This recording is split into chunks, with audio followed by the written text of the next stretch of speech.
Guys, sa mga nagtatanong sa atin kung ano nga ba yung normal operating temperature ng ating makina, ang normal operating temperature ng ating makina ay between 75 degrees Celsius hanggang 104 degrees Celsius. So pag hindi tayo naka-AC, umaabot po yan ng 98 to 100 degrees Celsius bago matrigger yung ating auxiliary fan. Kasi yung ating auxiliary fan meron siyang high and low. So isa lang yung auxiliary fan natin. May high and low po yan. Pagka naka-AC tayo, low yung gumagana ng ating auxiliary fan, so medyo mahina yung ikot. Pagka hindi naman tayo naka-AC, pag umabot ng 98 to 100 degrees Celsius or kahit naka-AC tayo, bali yun ang high speed ng ating auxiliary fan ang gagana.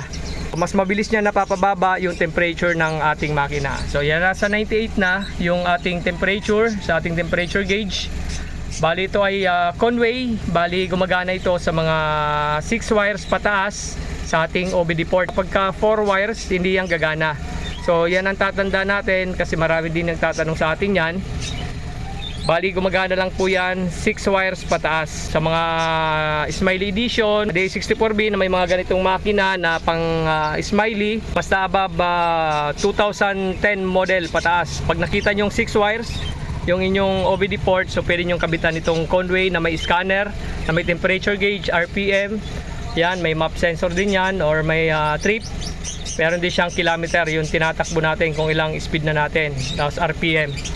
Sa mga marami pong nagtatanong sa atin, so bali pag hindi tayo naka-AC, umabot siya ng 98 to 100 degrees Celsius bago matrigger yung ating high speed ng auxiliary fan. At pagka naka-AC naman tayo, mamimaintain niya yung temperature na malapit doon sa ating thermostat. So halimbawa 82, pumapalo lang siya ng 81, 84, 85, mga ganun lang. Pero pagka 88 naman, umaabot siya ng 88, 91, 92, mga ganun lang pagka naka-AC tayo. So ayan, nasa 99 na, malapit na umandar yung auxiliary fan yan. Paparinig ko sa inyo na umandar yung auxiliary fan pag umabot na ng 98 to 100 degrees Celsius. So ayan, antayin lang natin na umandar yung auxiliary fan. And guys, 99 degrees Celsius, umaandar na yung kanyang auxiliary fan. Ayan o.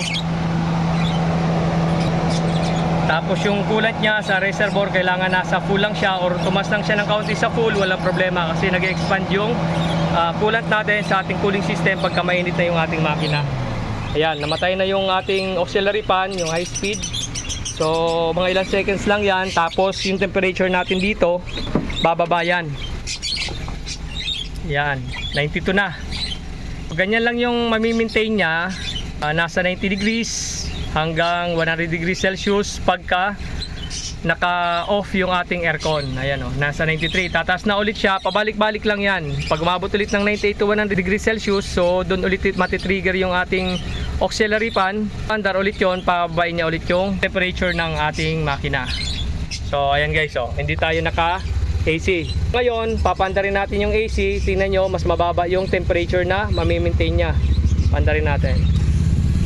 Ayan, umaandar na yung kanyang aircon. So kailangan din pag umaandar yung ating aircon, kailangan ito ay tumataas ng kaunti, mga 100 RPM or 200 RPM doon sa kanyang normal na RPM.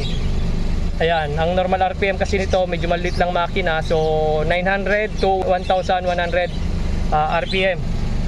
Pag unang start, bali umabot talaga yan ng 2000 RPM or 2100, tapos dahan-dahan siyang bumababa hanggang maris niya yung tamang operating temperature. So bababa yan ng ating RPM hanggang 900 to 1000 or 1100. Pagka medyo mataas na yung inyong RPM, titingnan nyo yung inyong PCB valve, baka sira na or stuck up ng open kaya mataas na yung inyong RPM. Check nyo rin na lahat ng mga vacuum hoses baka may butas. Ayan, yung mga minor lang na chine-check muna. Ayan o, nasa 86 na lang yung kanyang temperature. So abot niya na hanggang 84, 85 or 83 kasi yung thermostat nito ay nasa 82 degrees Celsius. So dalawang klase yan, 82 tsaka 88 degrees Celsius yung thermostat na ginagamit natin. Kasi kadalasan sa Japan, ang mga thermostat nito ay nasa 88 degrees Celsius kasi malamig yung lugar doon. So tayo, gumagamit tayo na mas mababang thermostat dito, 82 degrees Celsius. Sa mga Middle East naman, halos mga ginagamit nila ay 77 degrees Celsius or 82, mga ganon. Kasi mas mainit na lugar, mas mababang thermostat yung ginagamit para madaling mag-open yung ating thermostat at madaling mag-circulate yung ating coolant sa loob ng ating cooling system para madali niyang napapalamig yung ating makina. Napakalaki ng tulong ng ating thermostat sa ating sasakyan. So hindi dapat natin yan tinatanggalan kasi pag tinanggalan natin yan ng thermostat tapos nakarekta pa yung ating auxiliary fan, so lalong mag-overheat yan yung ating sasakyan dahil tuloy-tuloy yung circulation ng coolant natin, wala nang pumipigil sa mainit at saka malamig na coolant. So tuloy-tuloy na ang ikot niyan. Kung mga akyatan, mas lalong madaling mag-overheat yung ating sasakyan kasi hindi niya na nami-maintain yung tamang operating temperature ng ating makina. So napaka-importante na merong thermostat yung ating sasakyan. Maraming salamat po sa mga hindi pa po nakakapag-subscribe sa aking channel. Huwag po natin kalimutan i-like, share and subscribe ang aking channel at pakiclick na rin po ng ating notification bell para lagi po silang updated sa ating mga video. At paki-follow na rin po ng ating Facebook page, Carstyle TV at Carstyle Garage. Maraming salamat po at ingat po tayo. God bless po.